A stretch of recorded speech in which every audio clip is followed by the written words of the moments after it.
ایک انتہائی غریب آدمی آخر راتوں رات ایک بڑے خزانے کا مالک کیسے بن گیا، یہاں تک کہ وقت کے بادشاہ نے اس سے اپنی بیٹی کی شادی کر دی۔ پیارے دوستو، السلام علیکم ورحمۃ اللہ وبرکاتہ۔ دوستو، یہ قصہ بنی اسرائیل کے ایک گاؤں کا ہے جہاں دو بھائی رہتے تھے۔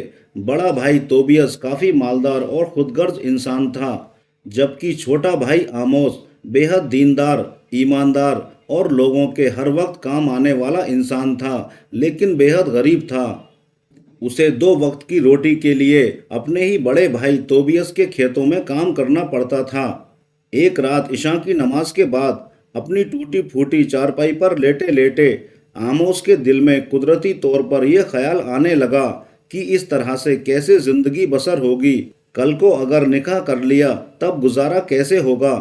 کیوں نہ اس گاؤں سے دور کسی بڑے شہر میں جا کر قسمت آزمائی جائے، کیا پتہ ہجرت کرنے سے میرے رب کا فضل مجھ غریب پر بھی ہو جائے۔ یہ سوچتے سوچتے وہ سو گیا۔ صبح کو نماز فجر کے بعد اس نے اپنے بڑے بھائی کو اپنے شہر جانے کی اطلاع دی اور پیدل ہی گاؤں سے نکل پڑا۔ کئی دن کے سفر کے بعد وہ ایک ایسی جگہ پہنچا جہاں بادشاہ کا محل تیار ہو رہا تھا۔ قریب پہنچ کر اس نے دیکھا کہ راج مستری اور مزدور ایک طرف سر پکڑے بیٹھے ہیں۔ آموس نے ان سے پوچھا کہ کیا بات ہے، تم اتنے اداس کیوں بیٹھے ہو؟ تب ایک بڑی عمر کے مستری نے بتایا کہ بیٹا کیا بتائیں، کافی وقت ہو گیا ہے مگر یہ محل تیار ہی نہیں ہو رہا۔ ایک طرف بنا کر نپٹتے ہیں کہ دوسری طرف کا حصہ گر جاتا ہے، ہم اس سے کافی تنگ آ چکے ہیں۔ اتنے میں ہی بادشاہی وقت کی سواری بھی وہاں آ پہنچی۔ اس نے جب ایک اجنبی آدمی کو دیکھا تب اسے اپنے قریب بلایا اور پوچھا کہ تم کون ہو، کہاں سے آئے ہو اور کہاں جانا چاہتے ہو؟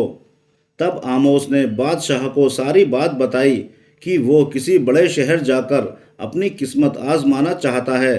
تب بادشاہ نے کہا کہ جب تم اپنی مراد کو پہنچو تو کسی سے میرے اس محل کے بار بار گرنے کی وجہ معلوم کرنا کہ آخر ایسا کیوں ہو رہا ہے، میرا محل تیار کیوں نہیں ہو پا رہا۔ آموس بادشاہ سے وعدہ کر کے وہاں سے اپنے سفر پر آگے چل پڑا۔ راستے میں ایک دریا آ گیا۔ آموس نے وضو کر کے نماز ادا کی اور تھوڑی دیر سستانے وہیں دریا کنارے بیٹھ گیا۔ اچانک دریا میں سے ایک بے حد کالی مچھلی باہر آئی۔ آموس اس مچھلی کے سیاہ رنگ کو دیکھ کر چونک گیا۔ ابھی یہ دل ہی دل میں مچھلی کے بارے میں ہی سوچ رہا تھا کہ اچانک مچھلی بول پڑی کہ اے نوجوان مسافر، تم کون ہو اور کہاں جا رہے ہو؟ مچھلی کو بولتا دیکھ آموس کو کافی حیرت ہوئی، مگر اس نے سوچا کہ یہ سب میرے رب کا کرم ہے، وہ چاہے تو کچھ بھی ہو سکتا ہے، ضرور اس کے پیچھے کوئی نہ کوئی حکمت ہوگی۔ اس نے مچھلی کو اپنے آنے کی ساری وجہ بتائی۔ تب مچھلی نے آموس سے کہا کہ جب تم اپنے مقصد میں کامیاب ہو جاؤ تو کسی سے میرے سیاہ رنگ کے بارے میں پوچھنا کہ میں ایسی کیوں ہوں۔ پانی میں رہنے کے باوجود بھی میرے جسم میں ہر وقت آگ سی لگی رہتی ہے، میرا دل ہر وقت جلتا رہتا ہے، پانی کی ٹھنڈک کا مجھ پر کوئی اثر نہیں ہوتا۔ میں سمجھ نہیں پاتی کہ آخر میرا ایسا حال کیوں ہے اور اس کا کیا حل ہے۔ آموس کو اس کا یہ حال دیکھ کر بہت دکھ ہوا، کیونکہ وہ ایک بے حد نرم دل انسان تھا۔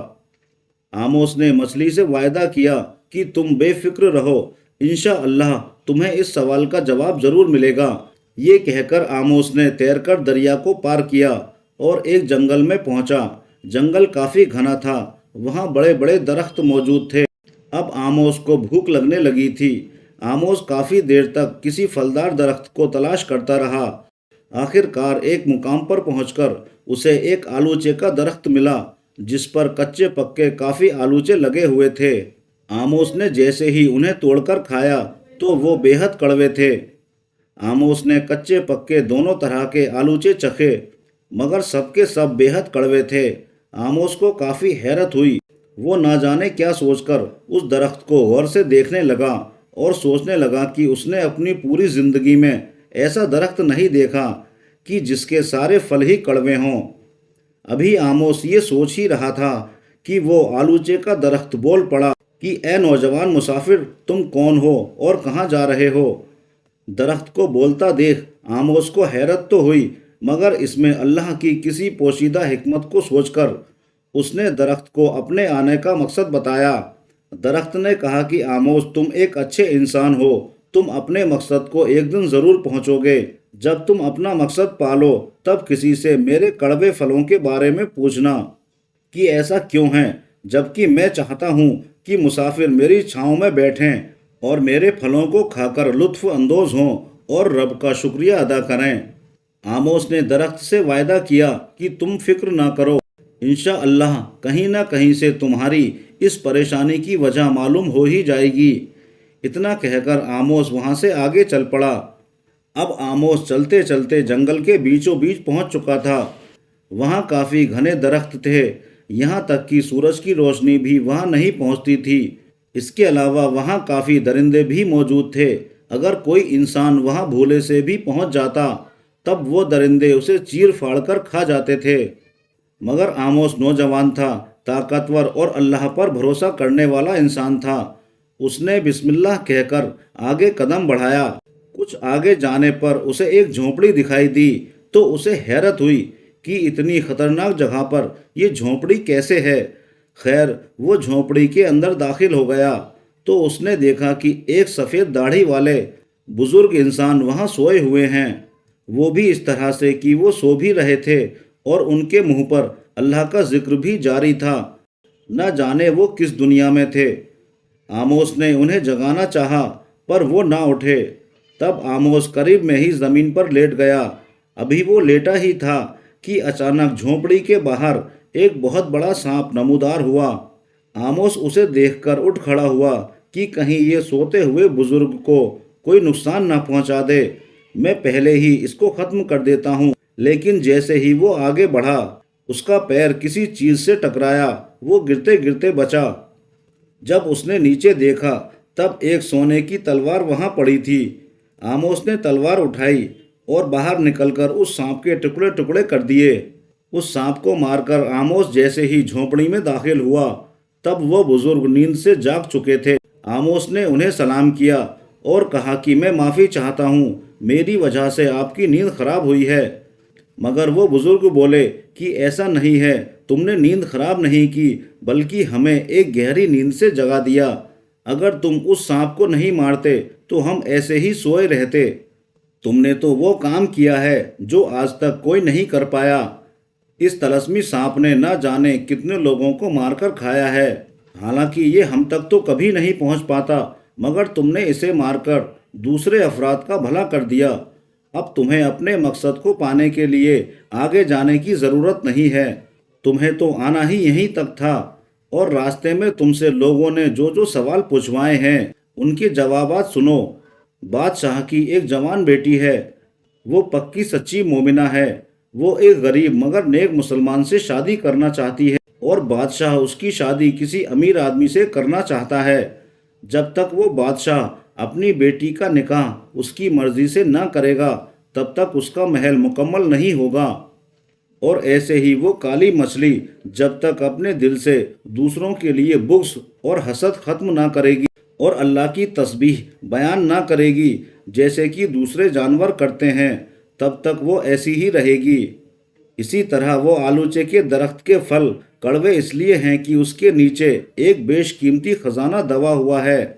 جب تک اس خزانے کو باہر نہیں نکالا جائے گا درخت کے پھل کڑوے ہی رہیں گے۔ فرزند آموس، تمہارے لیے خوشخبری یہ ہے کہ وہ خزانہ تمہارا ہے، وہ ایک زمانے سے وہاں موجود ہے اور یہ اسی کو ملنا تھا جو ایک نیک، سچا اور دوسروں کا بھلا چاہنے والا انسان ہو۔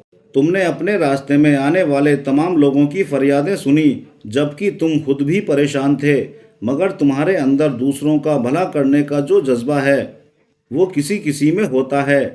یہ خزانہ اسی کو ملنا تھا جس کے اندر یہ ساری اچھائیاں موجود ہونی تھیں۔ اللہ تم سے خوش ہے۔ دانش مندی اور خدمت خلق کی خوبیاں تو پہلے ہی سے تمہارے اندر موجود تھیں، اب تم دنیاوی اعتبار سے بھی مالدار ہو جاؤ گے۔ میری دعائیں تمہارے ساتھ ہیں، تم جاؤ اور اس خزانے کو نکال کر لے جاؤ اور جاتے جاتے سب کے سوالوں کے جوابات بھی دیتے جانا۔ اللہ تمہیں اپنے حفظ و امان میں رکھے، آمین۔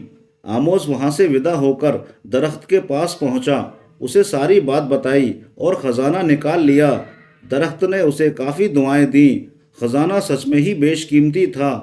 اب وہ دریا پر پہنچا، مچھلی کو ساری بات سمجھائی۔ مچھلی نے اس کے سامنے ہی توبہ کی اور اسے کافی دعائیں دیں۔ چلتے چلتے آموس بادشاہ کے پاس پہنچا اور اسے بھی وہ ساری باتیں بتائیں۔ بادشاہ کو کافی حیرت ہوئی۔ آموس نے کہا کہ مجھے ایک بزرگ نے کہا ہے کہ جب تک آپ اپنی بیٹی کی مرضی سے کسی دیندار غریب مسلمان سے اس کا نکاح نہیں کریں گے، آپ کا محل یوں ہی بنتا اور ٹوٹتا رہے گا۔ بادشاہ اب ساری بات سمجھ گیا اور اس نے کسی امیر انسان سے اپنی بیٹی کے نکاح کرنے کی ضد کو ختم کر دیا۔ اس نے سوچا کہ مجھے آموس سے اچھا لڑکا اور کہاں ملے گا۔ یہ سچا بھی ہے، دیندار بھی ہے، نیک بھی ہے اور ایماندار بھی۔ بادشاہ نے آموس سے اپنی بیٹی کا نکاح کر دیا۔ دراصل اس کی بیٹی کسی بھی غریب دیندار مسلمان کو اپنا شوہر بنانا چاہتی تھی، کیونکہ وہ ایک تقوی والی سچی پکی مومنہ تھی۔ اور اس طرح سے آموس کا نکاح بادشاہ کی بیٹی سے ہو گیا اور وہ خوشی خوشی اپنے گاؤں پہنچا۔ اپنے بھائی کو بھی سمجھا بجھا کر صحیح راستے پر لے آیا اور آموس نے پوری زندگی خدمت خلق میں ہی گزاری۔ دوستو، ویڈیو کیسی لگی کمنٹس کر کے ضرور بتائیے گا۔ ایسے ہی عبرت ناک واقعات جاننے اور دیکھنے کے لیے میرے چینل کو سبسکرائب کریں۔ شکریہ۔ اللہ حافظ۔